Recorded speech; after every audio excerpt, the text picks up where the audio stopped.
Tom Friedman's with us. Tom, great to see you. Thanks. Good to be back with you, Frank. All right, first question, since this is stuff you write about all the time, climate change legislation, what we're going to do about it. What are the implications for it post-Copenhagen, post-Massachusetts Senate vote? Well, I was in Copenhagen, and I was here for the Massachusetts vote. And I would tell you that I think the chance of a climate bill being passed by the U.S. Senate this year is virtually zero. A big climate bill. Yeah, I think a chance of an energy bill can get through.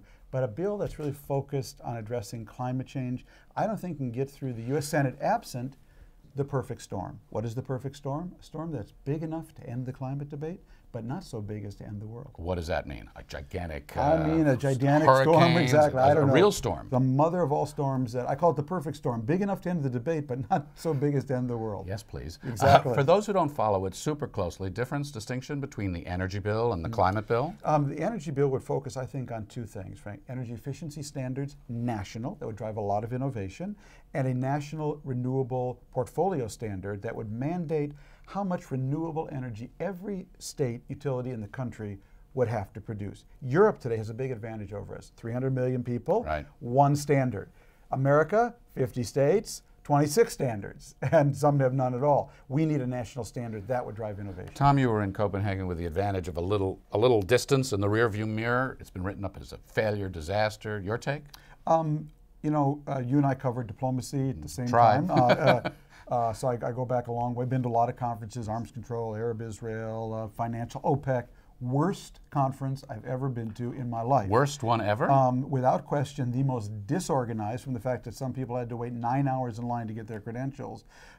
These people. And these weren't journalists. These were people who were supposed to be participating. Exactly, exactly. And it was poorly organized. I think it was poorly conceived. There was never really a consensus. I was there for 4 days, and I'm not even sure I know what happened. So what's the outcome? All I know is nothing important happened. Nothing. No molecule of carbon will be harmed by anything that happened in Copenhagen. What's next? What's next, I think, is what I call, we have to move, Frank, from what I call the Earth Day model to the Earth Race model. The Earth Day model is we all get together in Copenhagen, hold hands, 193 countries, we all agree on verifiable limits and reductions of our CO2 emissions. If you can get that, may God bless you and keep you. I don't think, though, we're going to get 193 countries to all agree on verifiable limits and reductions of their CO2 emissions. What I favor is what I call the Earth Race model. The Earth, you know, in the Cold War we had the space race. Just two countries, only one could win. Who could be the first to put a man on the moon? Right. I think we need the Earth Race today. Who can be the first to invent the most clean power technologies so men and women can stay here on Earth?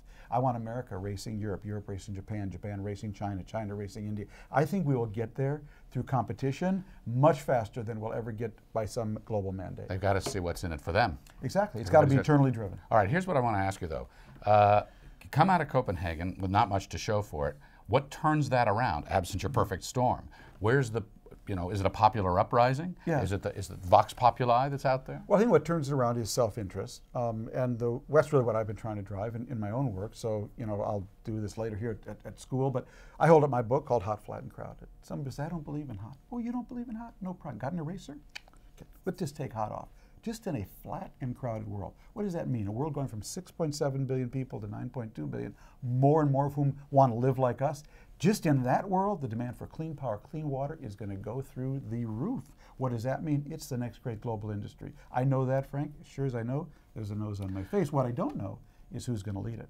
But I do know the country that leads that is going to have a huge, I think, economic power. Tom Friedman, in your columns, you continually argue that China can and should and probably will lead the green revolution, the green technology, because they're going to do it. Well, I've been to China many times. The national religion in China, Tom, is growth. Absolutely. Economic growth. And there's not a free press, there's not a free judiciary, and there are not a whole bunch of NGOs running around holding people accountable for what they're doing. Where do you get your optimism that China's going to do this? Because this is all about greed. Okay, there's only one thing bigger than Mother Nature, and that's Father Greed. And what the Chinese have discovered, okay, is they cannot grow unless they grow in a greener way. Why? Because right around the Olympics, they kind of woke up there and they discovered they could not drink, could not drive, could not swim, could not fish, okay? Could not breathe. Could not breathe, literally. And therefore, they're going green, not because they read Al Gore, Rachel Carson, not because they suddenly said, nice greens, we really want to be green, we want to eat tofu, live in teepees.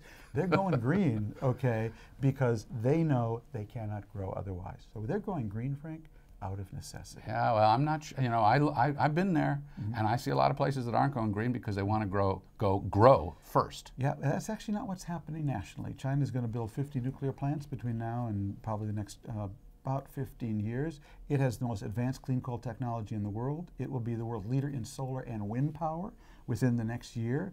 Oh, they're going green.